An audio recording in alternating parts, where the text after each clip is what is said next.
Dans un monde où les discours changent plus vite que les lois, où la vérité se camoufle dans les stratégies, les silences et les promesses, il faut plus qu'un simple regard, il faut un œil.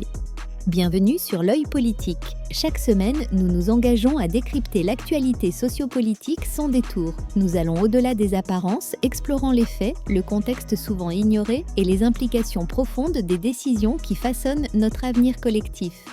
Notre objectif est de vous offrir une analyse incisive fondée sur la rigueur et la clarté. Ici, la politique n'a plus de masque. Chaque élément révélé vise à éclairer ce que les mots n'affirment pas, pour une compréhension plus juste et plus complète. Marié, on a pris les bijoux de sa femme, on a ramassé tout. Et on est en train de vendre ses biens. Ses belles-sœurs sont en train de vendre ses biens. Et ils n'ont pas, en complicité avec des juges, le procureur et le 9e substitut, et ils inventent des histoires pour le maintenir en prison. Et donc, il a déjà passé 2 ans en prison, gratuitement, et la peine, à supposer qu'il n'avait pas, porté secours à sa femme à temps, la peine qu'il devait encourir, la peine est finie. Et comme ils ne veulent pas le voir dehors, ils ont réinventé une nouvelle histoire pour le maintenir en prison pendant le temps de vendre tous les biens de sa femme, alors qu'ils sont légalement mariés, et de ses propres biens à lui.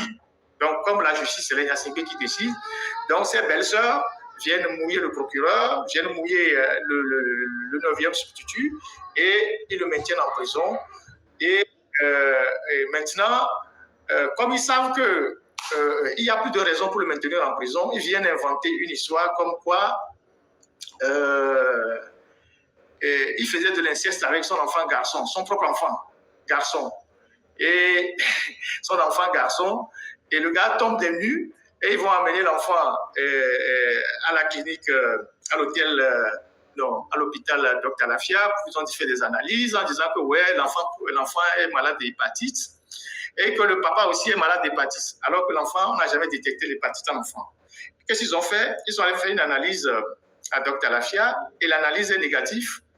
Et quand ils ont pris l'analyse, ils sont allés falsifier les résultats de l'analyse. Ça n'engage pas l'hôpital, ce n'est pas l'hôpital qui est responsable. L'hôpital a fait une analyse correcte. Et eux, quand ils ont pris les résultats de l'analyse, ils sont allés falsifier les résultats en mettant là où on a dit que c'est négatif, que c'est positif, que l'enfant est hépatite. Et ils sont allés donner ça au procureur et au 9e substitut qui maintiennent le monsieur en prison et disent qu'il encourt 10 ans de prison. Et à l'heure où nous sommes, les avocats du monsieur ont réussi à avoir le document original de Dr Lafia, sur lequel il n'y a jamais eu de conclusion positive. Et actuellement, le procureur et son 9e substitut, le juge Ama, qui est connu pour ses magouilles à la justice, qui prend l'argent chez les prisonniers sans jamais les libérer, ils sont en situation très difficile. Et donc, Maître Zeus à Javon, qui est l'avocat du monsieur, j'en parle aujourd'hui parce que l'avocat est sorti. Je connais bien le sujet. Maître Zeus est sorti pour parler de ce sujet-là. Je vous laisse l'écouter.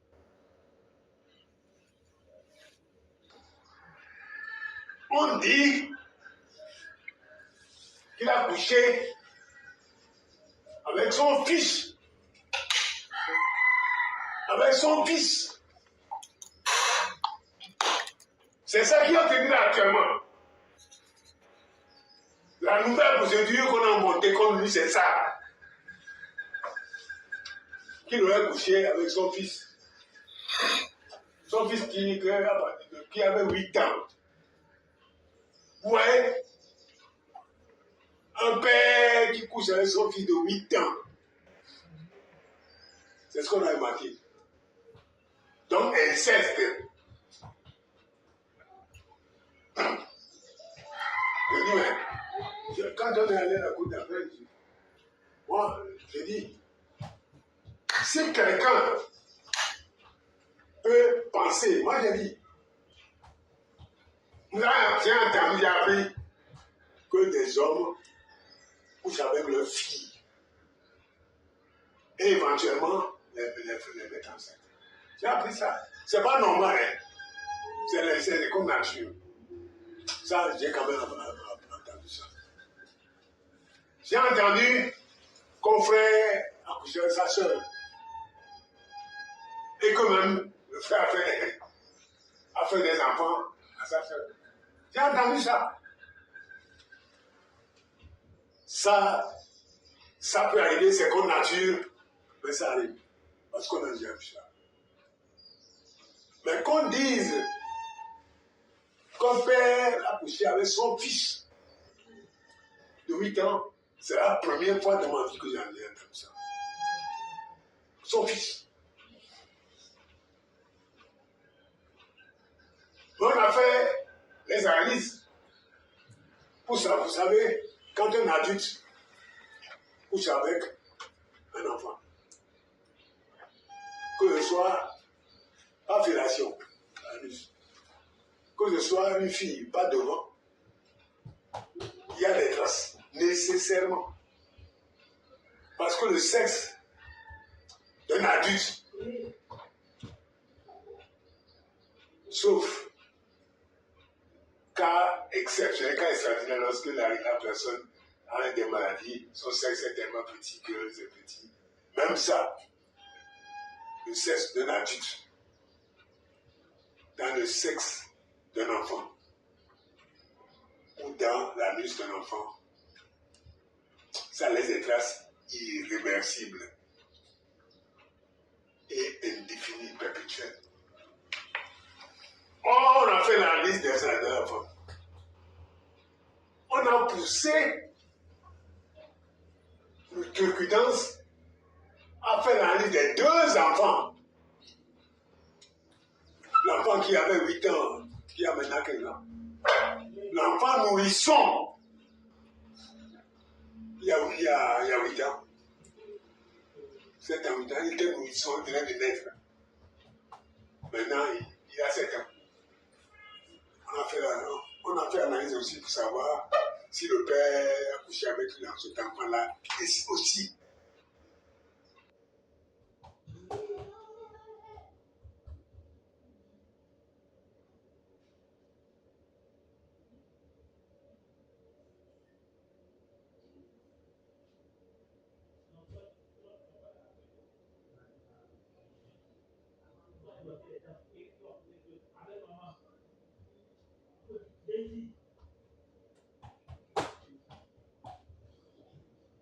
ce live-là, avant de revenir plus tard sur le sujet, histoire de vous montrer comment la justice fonctionne dans notre pays. Vous avez des juges, qui soient des juges de siège, des magistrats de parquet ou des juges d'instruction, qui sont souvent de connivence avec des gens pour plonger les citoyens. Vous avez des juges d'instruction qui subtilisent des documents dans les dossiers et mettent d'autres documents pour maintenir les gens en prison moyennant de l'argent. Et donc, vous voyez ce qu'ils sont en train de faire. Ça, c'est ce qui se passe à l'intérieur même de la famille Gnassingbé. On a connu le cas Pacha Gnassingbé, on a connu le cas Nyakade. Là, c'est le cas de ce monsieur dont l'avocat a été obligé de briser le silence parce qu'en réalité, c'est à cause des manques de structures de santé que cette sœur de Foy Gnassingbé est décédée. Il n'y avait pas d'ambulance. Et le fait de l'avoir trimballée de la clinique Kodog à l'hôtel de Lille, alors qu'elle était déjà très faible, pour faire le scanner, pour ramener tout ça, le temps de chercher un vol médical pour l'évacuer, il était tard. Elle est décédée. Et comme il faut chercher un bouc émissaire, donc ils ont dit que son mari, même qui l'a amené à l'hôpital et qui était à son chevet, a manqué de lui apporter du secours. Et on l'envoie en prison. Maintenant, une fois qu'elle est en prison, il y a des enjeux financiers derrière. La dame avait une grosse boîte de vente de médicaments. Ils ont des biens en commun parce qu'ils sont mariés. Et donc, il faut saisir ces biens-là. Donc, il faut trouver un moyen pour maintenir le monsieur en prison. Le monsieur qui est malade selon son avocat. Et donc, qu'est-ce qu'on fait? On instrumentalise le procureur. On instrumentalise le juge d'instruction. Et comme les Gnassingbé, quand ils arrivent au tribunal, tous les procureurs sont au garde-à-vous. Dès que les belles-sœurs de M. Charles Azumaro se pointent au bureau du procureur ou du 9e juge d'instruction, substitut d'instruction, ou 9e juge d'instruction, leurs ordres, leurs volontés sont des ordres, moyennant un accompagnement financier. Donc, la leçon qu'il faut tirer dans cette histoire-là, si eux, ils instrumentalisent la justice comme ça, pour se régler les comptes entre eux-mêmes, en famille, Qu'adviendra-t-il de nous? Nous, les citoyens lambda, les Togolais ordinaires. Vous comprenez pourquoi les gens meurent en prison? Vous comprenez pourquoi les juges, ils envoient les gens avec une facilité déconcertante en prison? Et là, les avocats de ce monsieur se sont énormément battus pour avoir les vrais documents qu'ils ont falsifiés. Et ça les met aujourd'hui dans l'embarras total. On va suivre pour voir comment la suite va se dérouler. Donc, c'est ça le Togo, c'est ça la justice togolaise. Et voilà ce qui se passe dans notre pays. Alors, voilà l'élément que j'ai prévu. On va passer au dossier de Robert Doucet aux Nations Unies. Alors, ce dossier que nous voulons faire après le passage de Robert Doucet aux Nations Unies, Robert Doucet qui s'est retrouvé devant une salle totalement vide, c'est un exercice de contradiction.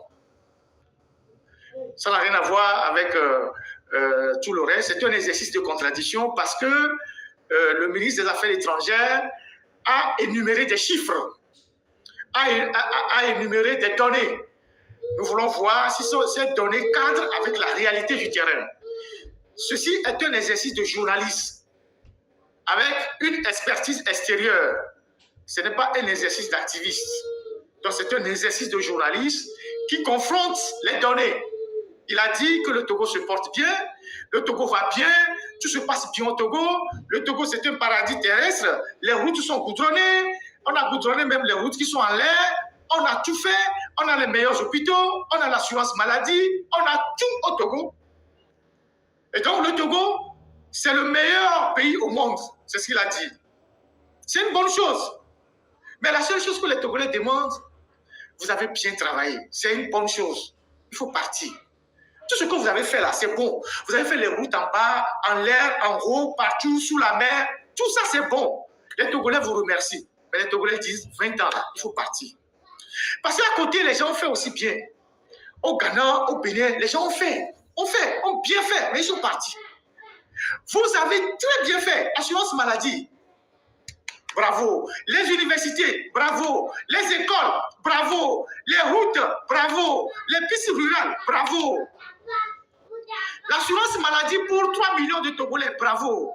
Les salaires qui font 500 000, 600 000, 700 000 pour les fonctionnaires, bravo. Le SMIC qui a 200 000, bravo. Vous avez bien fait. Vous avez bien travaillé. Mais les Togolais disent, il faut partir. Il faut partir. Parce qu'au Ghana, les gens ont aussi bien fait. Au Bénin, les gens ont bien fait. Mais ils sont partis. Vous avez bien fait. Vous avez bien travaillé. Vous vous êtes bien occupés de nous. On n'a aucun problème au Togo. Les quartiers sont propres, les routes sont bonnes, les lycées sont propres, les universités sont propres. Les étudiants ont des bourses, ils ont des ordinateurs, ils ont tout. Vous êtes à féliciter. Il n'y a pas de corruption au Togo, c'est bien. Les ressources du Togo sont bien gérées. Le phosphate est bien géré, le clinker est bien géré, le port est bien géré. Merci pour tout ce travail-là. Les Togolais disent, il faut partir. Bonjour Jitri. Bonjour, tu m'entends bien? Oui, je vous entends, cher ami. Bonjour, grand frère Ferdinand. Comment allez-vous? Je vais très bien, mon cher Ditri. J'ai fait une introduction un peu passionnée, mais bon. Merci. C'était juste du sarcasme hein, pour introduire le dossier. Bien sûr, mais c'est ce qu'il faut. C'est ce qu'il faut. Avec ces gens-là, quelque part, il faut parfois faire preuve de beaucoup d'esprit, sinon on risque d'être démoralisé. Mais en tout cas, merci beaucoup pour l'invitation. Il y a ceux qui me posent des questions. Agadazi. Non, Agadazi, tranquillisez-vous, on reviendra sur le dossier Agadazi, pas aujourd'hui. Mais restez calme, ne vous inquiétez pas. Restez zen pour Agadazi. Ne vous inquiétez pas. Exactement. Ne vous inquiétez pas du tout pour Agadazi. C'est Ferdinand qui vous rassure. Laissez lui et ses communicants, ces petits brailleurs brailler sur les réseaux sociaux. Laissez-les tranquilles. Alors, mon cher Driti, soyez les bienvenus. Merci beaucoup. J'espère que vous m'entendez bien. Oui, je vous entends très bien. Alors, voilà. Nous avons suivi avec beaucoup d'intérêt notre ministre des Affaires étrangères à la tribune des Nations Unies. Et dans son intervention, ce qui a frappé l'ensemble des Togolais, c'est toutes les données chiffrées qu'il a énumérées en parlant des domaines de l'eau, de la santé, des écoles, des routes. Et pour finir par conclure que si vous arrivez aujourd'hui au Togo, le Togo se porte très bien, c'est un pays merveilleux, les gens sont bien nourris, les gens se portent énormément bien. Je voulais vous poser la question de savoir si en tant qu'expert en finance, est-ce que selon les agrégats économiques, le Togo se porte vraiment bien? Voilà, merci pour la question. D'entrée, j'ai envie de dire que l'exercice auquel s'est prêté M. Robert Doucet à la tribune des Nations Unies, pour moi, s'apparente à ce qu'on appelle le fait Coué. Je ne sais pas si vous connaissez. Voilà. Donc, c'est-à-dire qu'on essaie de s'auto-persuader de quelque chose qui n'est pas vrai. Voilà.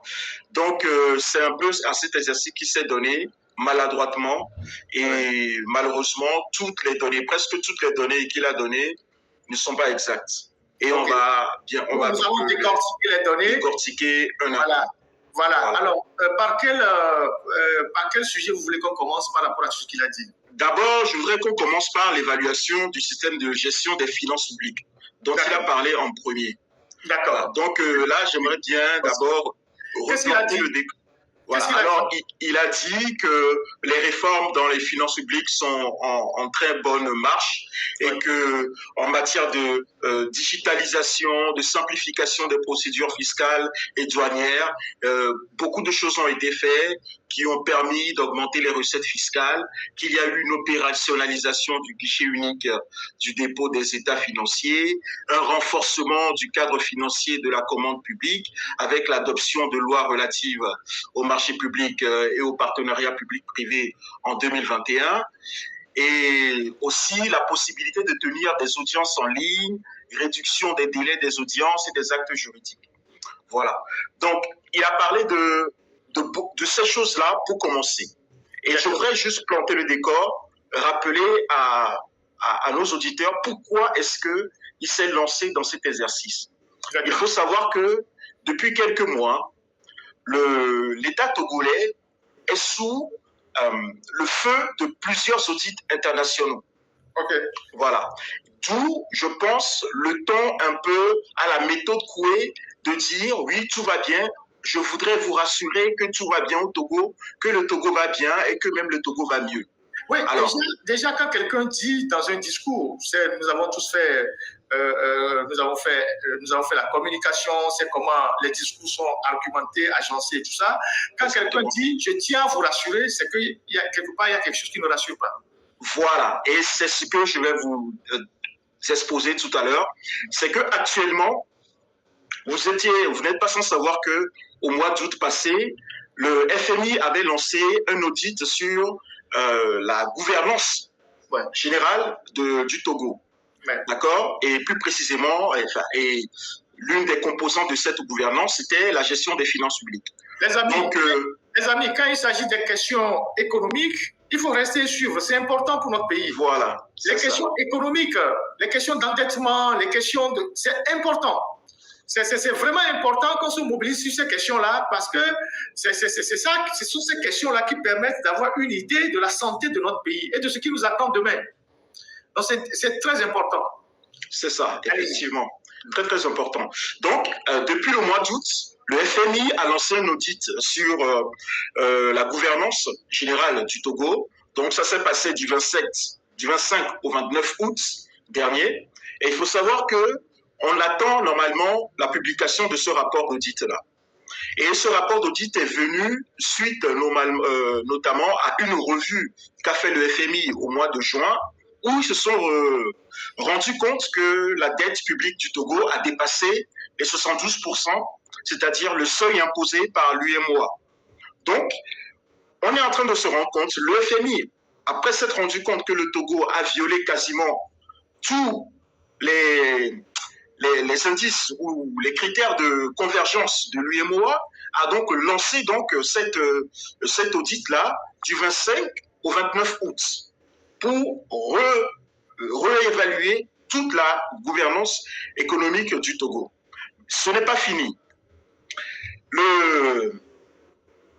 du 22 au 27 septembre là, qui vient de passer, c'est-à-dire la semaine qui vient de se terminer, la Banque mondiale est également arrivée au Togo avec ses experts pour auditer un portefeuille de 22 projets qu'il est en train de financer, qu'elle finance actuellement au Togo.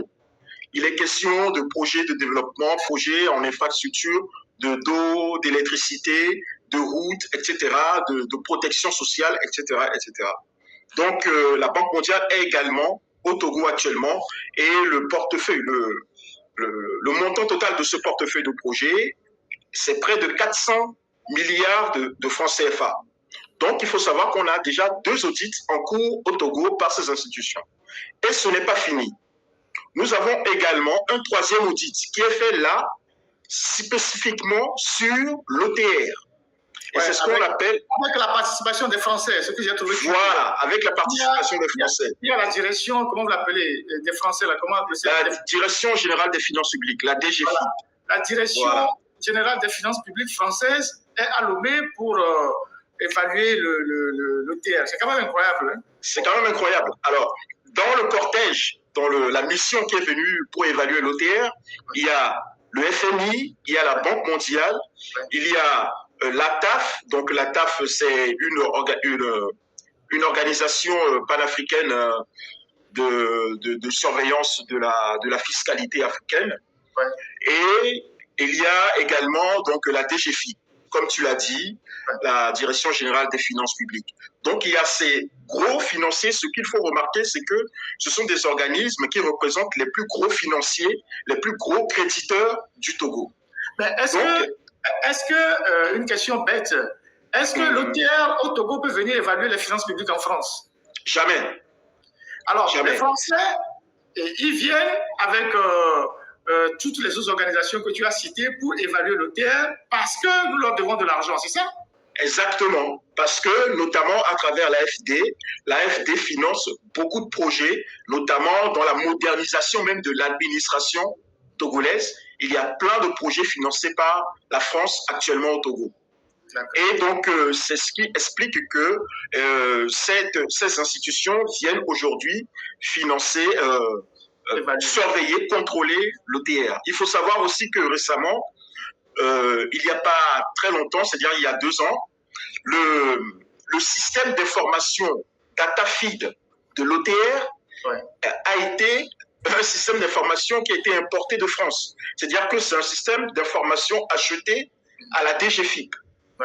D'accord? Donc c'est quasiment le système d'information de la DGFiP qui est actuellement en train d'être utilisé à l'OTR.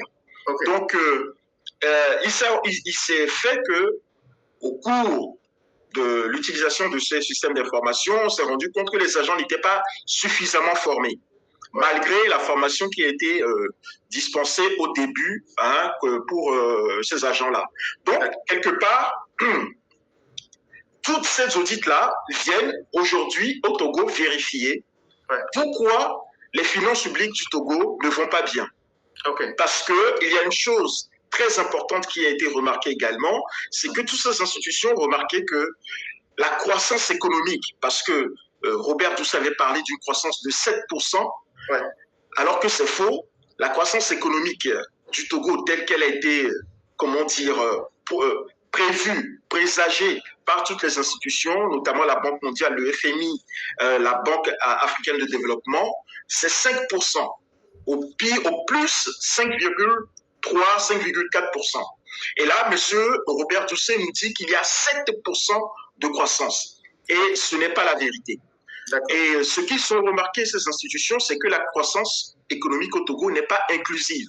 Ça veut dire quoi? Une croissance non inclusive. C'est-à-dire que la croissance économique de notre pays ne se traduit pas par un réel développement du Togo.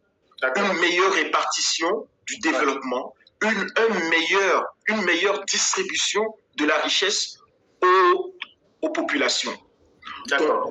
Donc, sur la question, la première question, les données communiquées par le ministre ne sont pas exactes. La question n'est pas exacte. D'autant plus que nous avons plusieurs rapports. On a le rapport PEFA 2023 et le rapport TADAT 2020 qui ont été publiés sur les finances publiques, la gestion des finances publiques au Togo en 2023 et en 2020.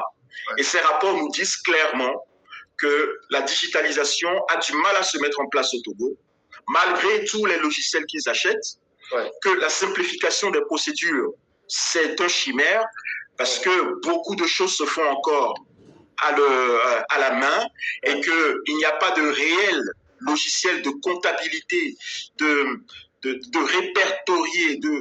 répertoriation des contribuables, ce qui fait que toutes les données aujourd'hui au niveau de l'ETR ne sont pas à 100% fiables. Donc, toutes ces informations-là sont disponibles sur la page Facebook ACGFIP, où vous pouvez aller voir en détail ce que disent ces rapports. Donc, sur le premier point, sur les